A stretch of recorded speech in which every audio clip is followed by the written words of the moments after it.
And now, a special motorcycle weather report from Progressive. And today, expect mostly sunny conditions with a high on life that can only come from cruising down the road on two wheels. Kids will wave, dogs will bark, and cyclists in padded shorts will instantly regret their chosen mode of transportation. Whereas you, on the other hand, will look super duper cool. Back to you in the studio. This has been a special motorcycle weather report from Progressive, where every day's a beautiful day to ride with coverage from America's #1 motorcycle insurer. Get a quote today and see what you could save. Progressive Casualty Insurance Company and Affiliates.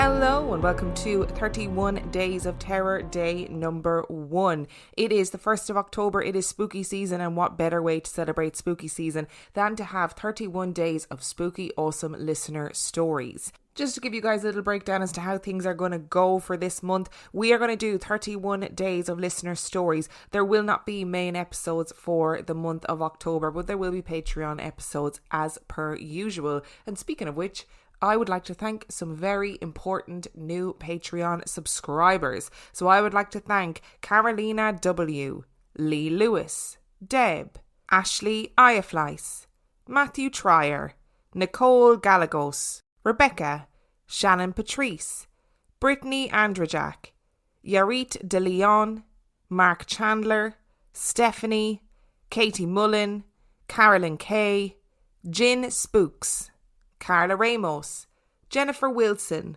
Lauren Alexander, Kieran Jordan, and Lisa Coofer. Thank you so much for subscribing to our Patreon. You are so appreciated every single day. And I have got 4 lovely listener stories for you today. And the last story comes from August the 23rd, 2020. And story number 1 comes from Holly. When I was 13, my parents had been divorced for about 2 years, and I was living with my mum and my brother in a flat above an estate agent's. Just to set the scene, I hated that flat. It was recently renovated, and I've never been able to find any strange history on the building, but I always felt like I was being watched by a sinister presence. To enter the flat, I had to go around the back of the shop, open the front door which beeped for security, up a steep flight of stairs, and then could turn left towards my mum or my brother's room, or turn right and go down a hallway to my room or the living room and the rest of the flat. One night I convinced my mum to go on her Christmas work party, as she never went out and deserved a nice night. Being the older sister and a stroppy teenager, I insisted I could babysit my younger brother, who was around 8 at the time. My mum left at around 8. I'd put my brother to bed at 9 and was watching TV in my room, when at around 11 I decided to go to sleep. I was waiting to fall asleep when I heard voices. My room had a step down into it, so if you crouched down you could see under my door and down the hall to the top of the stairs. I didn't want to disturb my mum if she brought her friends home, but I wanted to see who it was because I'm nosy. So I crouched down and looked through the crack at the bottom of the door. It was dark, but the street light outside the hall window was enough to give a clear view. I heard women talking and walking up the stairs. I could physically hear the footsteps on the stairs, but couldn't quite make out what the women were saying. I remember getting nervous and apprehensive, knowing something wasn't right, because they hadn't turned the light on and the front door hadn't beeped. The footsteps and talking got louder until they reached the top of the stairs and rounded the corner, heading towards the living room. And then everything went quiet.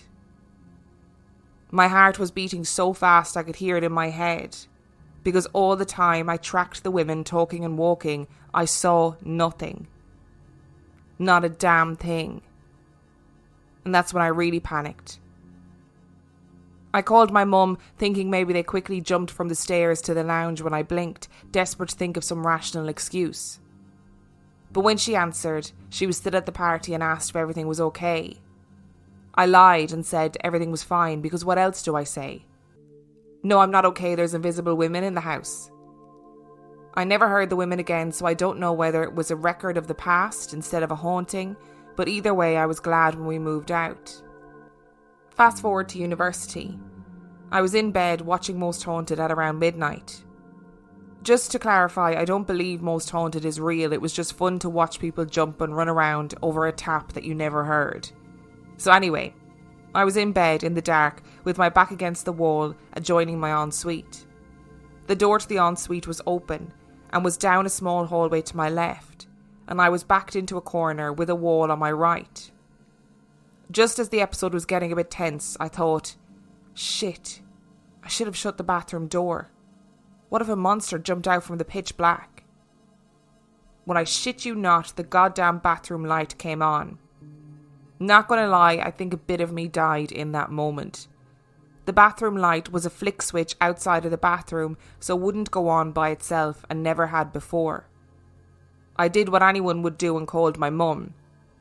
As I was panicking and she was trying to calm me down, I said out loud, God, I wish the light would just turn off. And the bloody thing turned off. I nearly cried and couldn't even run out of the room because it would now mean passing the open bathroom door into the pitch black room where something was lurking and fucking with me. I texted my housemate to come and help me, but I'd stupidly locked my door. While he was on the other side of the door asking if I was okay, I ran through my room squealing, not looking at the bathroom, unlocked the door, ran out and hid behind him. I made him check the entire room to see if anyone was in there, but again, nothing. I always kept the bathroom door shut after that. The last memorable story I have is painful but meaningful. My mum's dad always meant a lot to me and still does. He was like a second father when my parents went through their messy breakup and always made me laugh. He was an amazing man with an amazing history, working in the Navy, the Special Boatman Service, and then working in power stations in Nigeria and Libya. He had hilarious stories, including a few that started with, so I was in this brothel, which my grandmother would always shake her head and laugh at, as it was before they were together. Sadly, in my final year of uni, he was diagnosed with cancer and eventually told it was terminal. It was crushing to see this mighty man wither away over months. To help take my mind off impending uni exams and my granddad's failing health, my fiancé, now husband, had booked a holiday for us to Bruges in Belgium for our 6-year anniversary of when we first started dating. I didn't want to go because I knew Grandad didn't have long, but my family insisted he didn't want me to waste my life, and instead wanted me to live it and be happy. So I went on the holiday and had an amazing time.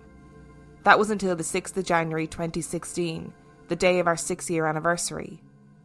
I was woken up just after 8 a.m. It was as if someone had shouted my name and I sat bolt upright. I looked up to the corner and saw a shadow figure of a man. I wasn't frightened. I just watched as it stood there facing me and then shot through the wall. I was so confused and shocked at what I just saw and went to the bathroom for some water while I thought. As I reached the bathroom, the door opened on its own. It hadn't done that in the 3 days that we had been there, but trying to be rational, I closed it again and walked up to it and even jumped in front of it to try and open it again, but nothing. For the whole day I had a weight of sadness over me, and even my partner Jack noticed and tried his best to cheer me up, but I knew something was wrong. I lived with my mum at the time, as I was only 20, nearly 21. And when I first walked through the door when I got back home, my mum said she had something to tell me. I instantly said, Grandad's dead, isn't he? My mum looked surprised but said yes. I then said it was on the 6th, wasn't it? And she went pale again and said yes. I laughed in shock that I was right, muttering, I bloody knew it, and then cried as it hit me and she told me what happened. He had passed away surrounded by everyone but me at just after 7 a.m. on the 6th of January 2016. Bruges is 1 hour ahead in time, so I woke up at 8 a.m. and saw the shadow man at the same time that my granddad passed. I like to think it was him saying goodbye, because everyone else had gotten to say goodbye to him but I hadn't. So as much as I sometimes hate my quirky gift, I'm grateful that I got to see my granddad one last time. And story number 2 comes from Elliot. This one happened at my mum's house. I suddenly remembered it because my childhood friend AJ recently asked me if I ever had anything strange happen in my mum's house. They said that in their house next door, in the attic and the cellar, they always had a strange feeling of dread and being watched. At this point, I suddenly remembered something that had completely gone from my memory. I think we had a similar issue in my mum's house. The attic was briefly my bedroom, and I always felt anxious whenever the lights were off in there, like I was being watched and just generally not safe. Normally, I can't sleep in a bedroom that isn't pitch black, and haven't since I was a small child. However, in the attic, I couldn't sleep at all if the lights were off. When my sister went to university, I moved into her bedroom. Never did I need the lights on to sleep again. The weirdest thing, though, didn't happen to me. Now, full disclosure, my stepdad is a recovering alcoholic and at the time was a heavy drinker. My mum always insisted he was just drunk and hallucinating, but he never had hallucinations at this time, and when he did later, they weren't visual. It's also possible that he was lying and winding us up, but when he did stuff like that, he'd be very insistent, and eventually admit it wasn't true. He only told us this story once, and then went quiet after he was told he was lying. If asked about it later, he always insisted it was true and seemed a little frightened. Plus, when he was drunk, he never remembered what happened the next day, and he remembered this vividly. Of course, he is a complete bastard, so maybe he just did this to freak me out as a child. Anyway, the story. My stepdad got up to go to the toilet one night. The bathroom light was on, but it was always on since the bathroom was next to the stairs. He opened the door to see a little girl sitting on the side of the bath. She had blonde hair and was wearing a nightie, or rather a long blue t-shirt that came to just above her knees. She scowled at him and said, "Go away." He turned around and ran to the bedroom to wake my mum up. He told her what happened, but she just mumbled, "Neil, you're drunk, go to sleep." He went back to the bathroom and she was gone. My sister said this was probably just me, except I have ginger hair. And not bright light ginger, darker auburn hair, definitely not blonde. I mean, I might have told the asshole to go away, but if it was me, I have no memory of this, and I doubt anyone would mistake my hair for blonde. This far into rush hour traffic, most people would have rage accelerated at least once. But not you, Lacey No Hard Accelerations Ever Johnson. Because you are a safe driver. And like most drivers who sign up for Snapshot from Progressive, which customizes your rate for how and how much you drive, you could earn a discount for your good driving. So if your hula dancing dashboard doll thinks you're going to hard accelerate because you're running late, then your hula dancing dashboard doll doesn't know. Lacey No Hard Accelerations Ever Johnson. Sign up for Snapshot today. Progressive Casualty Insurance Company and affiliates. Snapshot not available in all states or from all agents.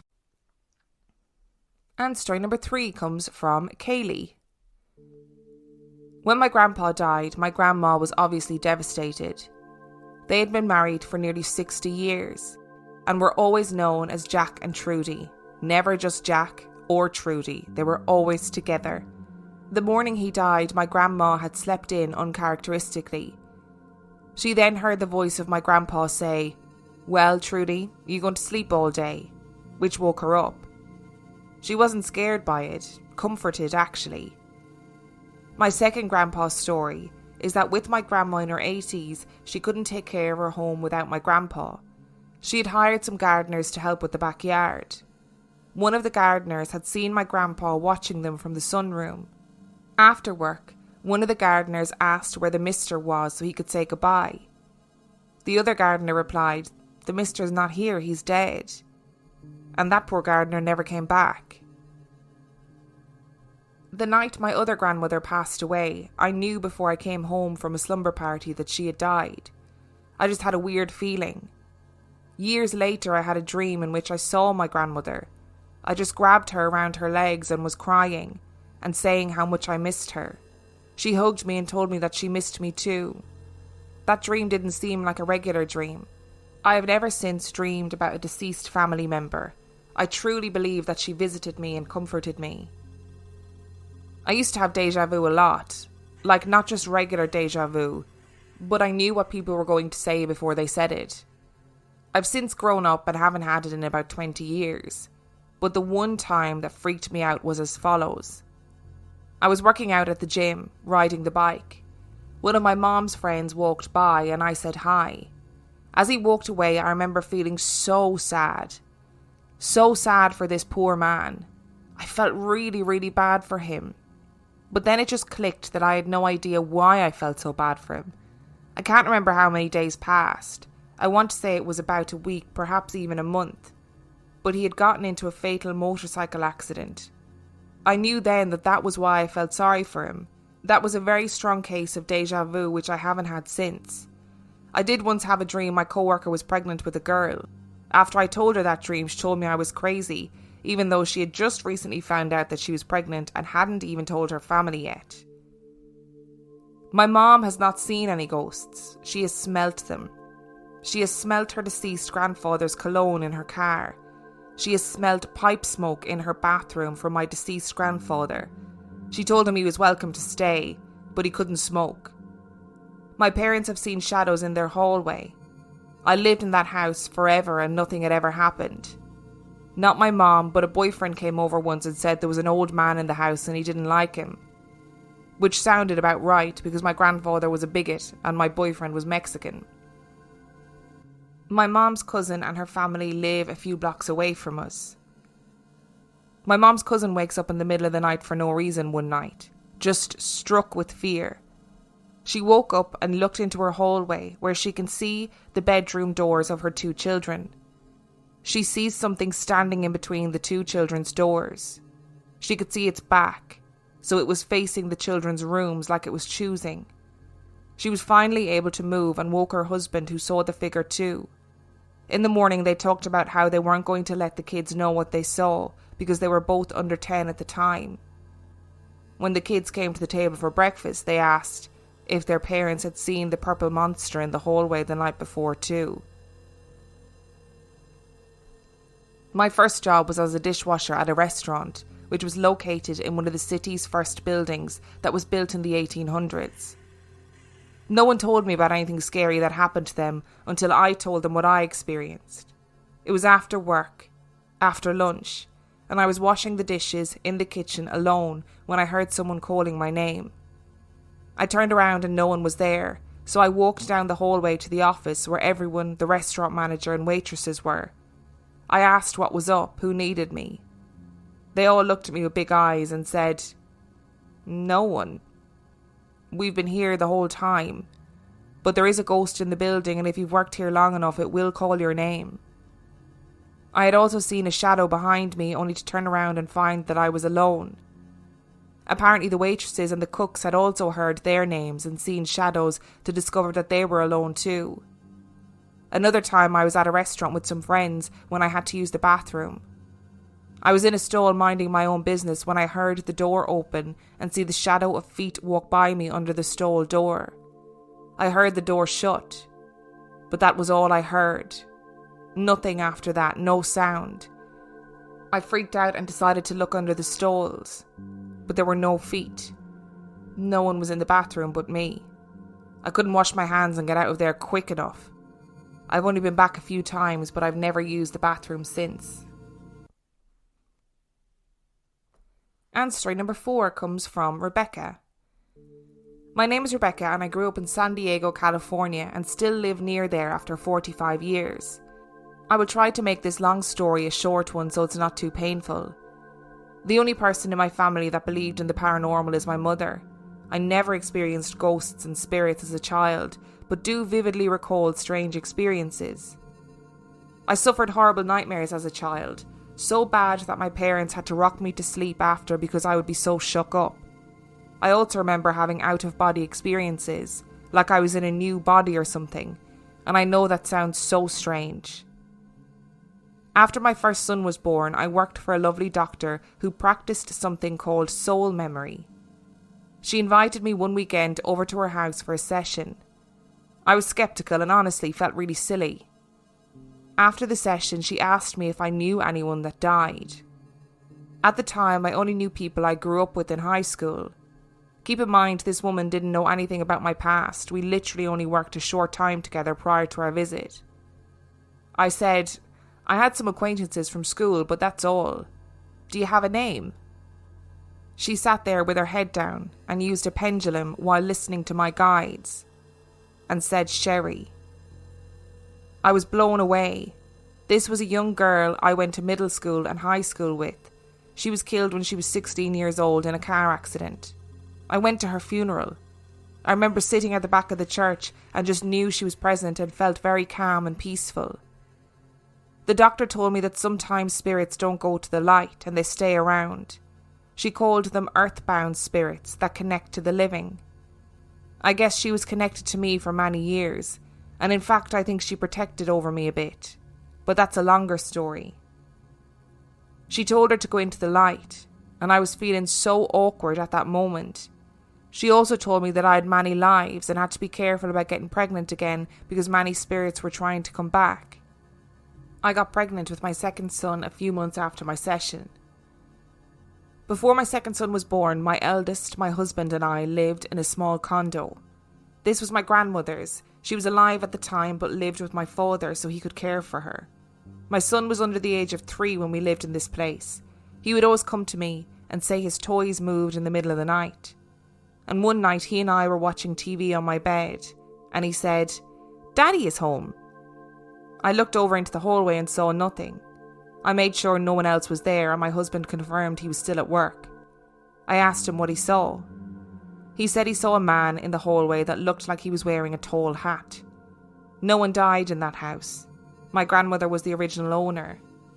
At this point, I thought nothing of it because kids think they see things. There was another time in that condo where my son tripped on the stairs and said a ghost pushed him. Again, I didn't think anything of it and just thought he had a big imagination. Shortly after my second son was born, we moved into a large house 45 minutes north of San Diego to a large town called Temecula. Temecula, California has a lot of history. Back in the early days, Native Americans resided on the land. There was even a massacre that happened between the Cahuilla and the Luiseno in 1847. We learned the burial site years later after living in this house was right behind our home. My eldest was the first to see spirits in the new house.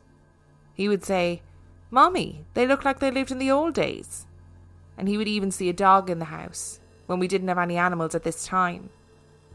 One night I came home after grocery shopping with the kids, and the minute I walked in the door I thought I saw someone in the corner of my eye, wearing white, run as soon as I walked in. It startled me, and I recall looking around the house for someone. I didn't see anyone but myself and the kids. About an hour later after this, I was upstairs on the computer, and my eldest child came to me looking scared, as if he had seen a ghost. I asked him what was wrong, and he said, "I just saw a woman standing by your bedroom doorway." Of course I got up to look and there was no one there. Again, I asked him what she looked like, and all he could say was that she looked like the woman from 101 Dalmatians. You know, the creepy mean woman with the large white coat. I remember this night so vividly. This was when I knew my son could see things. He seemed to grow out of seeing things in the house sometime around 9 years old, thank God. Also, I need to mention that it wasn't just our house where he would see things. My father picked him up from school one day and he was crying. My dad could not get any information out of him as to why he was upset. That night he told me he saw a man walking around the playground with arrows and wounds in him. No other kids could see him and this made him upset. It makes sense to me now learning that we live on what was once Native American land. A few times he also saw a man he could only explain at that age as looking as if he had antlers coming out of his head. My youngest was 3 when he started seeing people in the house. He too said they looked like they were wearing clothes from a long time ago. With him, the youngest son, he was literally seeing people every week, almost like a family. A little girl, he said, was watching me take a nap. A man, the same man multiple times, a little boy and a woman. My friends knew how scared I was and helped me get some people to come to the house and do EVP recordings. You could hear very faintly a woman humming on the recordings, but nothing negative or evil. Eventually, as he got older, he stopped seeing spirits. The boys still to this day are now 18 and 21 years old and don't like to talk about it. We actually moved out of this house recently in October of 2019, and we had lived there for 17 years. We had challenges selling this house, and were told by a spiritual psychic that the land we lived on was owned by a family in the 1930s and Native Americans long before that. She said they were upset that we were moving, and to tell them that we would promise to get a nice family to move in. And it worked. I finally sold the house. My story is not creepy, and maybe boring compared to other stories.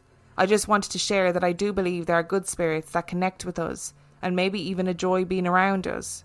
Or maybe we're the ghosts, and they're wondering why we are in their house. Thank you so much for listening to day 1 of 31 Days of Terror. Thank you to Holly, Elliot, Kaylee and Rebecca for sending in your stories. If you have a story that you would like to send in, you can send it to reallifeghoststoriespodcast@gmail.com. You can also check out our website, reallifeghoststories.com. And on that note, I shall see you tomorrow.